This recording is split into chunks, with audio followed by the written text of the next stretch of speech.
বাংলাদেশি সিনেমার ইতিহাসে এক উজ্জ্বল নক্ষত্র সালমান শাহ হঠাৎ বিদায় নিয়েছেন প্রায় ৩ দশক আগে। তবু যেন কোথাও যাননি। আজ ৫৪তম জন্মদিনে তাকে ঘিরে আবারও আবেগে ভাসছে লাখো ভক্ত। নামটি উচ্চারিত হলে চোখ ভিজে ওঠে অনেকের। সময় পেরিয়ে গেছে, প্রজন্ম বদলেছে, কিন্তু সালমান শাহ রয়ে গেছেন তারকা নয়, কিংবদন্তি হয়ে।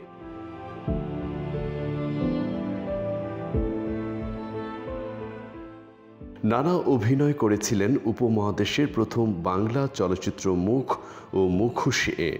মা নীলা চৌধুরীও ছিলেন অভিনয় শিল্পী। পরিবারের এই সাংস্কৃতিক ধারাবাহিকতায় সালমানের গানে ও অভিনয়ে আগমন ছিল যেন অনিবার্য। ছোটবেলা থেকেই সঙ্গীতের সঙ্গে সম্পৃক্ত। বন্ধু মহলে ছিলেন পরিচিত গায়ক। ছায়ানট থেকে পল্লী গীতিতে উত্তীর্ণ হন ১৯৮৬ সালে।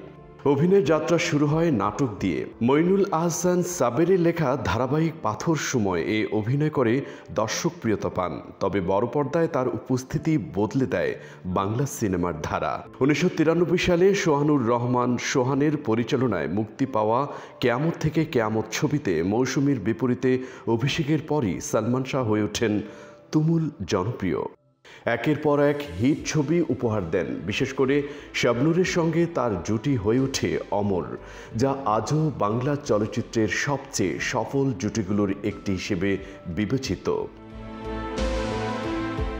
জীবদ্দশায় তিনি উপহার দিয়েছেন অন্তরে অন্তরে, সুজন সখী, স্বপ্নের ঠিকানা, বিচার হবে, প্রিয়জন, তোমাকে চাই, মায়ের অধিকার, স্নেহ, দেন মোহর এবং আরও অনেক জনপ্রিয় চলচ্চিত্র।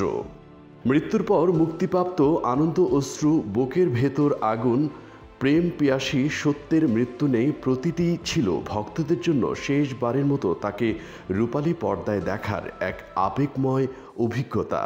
১৯৯৬ সালে ৬ ডিসেম্বর হঠাৎ মৃত্যুর সংবাদে স্তব্ধ হয়ে গিয়েছিল পুরো জাতি। সেই শূন্যতা আজও পূরণ হয়নি।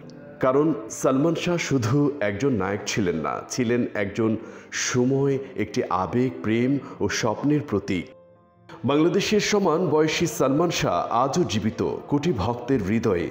তিনি কেবল অভিনয় দিয়ে নয়, তার স্টাইল, রুচি, উচ্চারণ ও একেবারে আলাদা উপস্থিতি দিয়ে এক নতুন যুগের সূচনা করেছিলেন। তার মতো করে আর কেউ আসেনি, সম্ভবত আসবেও না। আজ তার জন্মদিনে চলচ্চিত্র পাড়া থেকে সাধারণ ভক্ত সবাই মনে করছেন সালমান শাহ ছিলেন, তিনি আছেন, থাকবেন আমাদের প্রেম, আবেগ আর না পাওয়ার এক চিরন্তন হাহাকারে।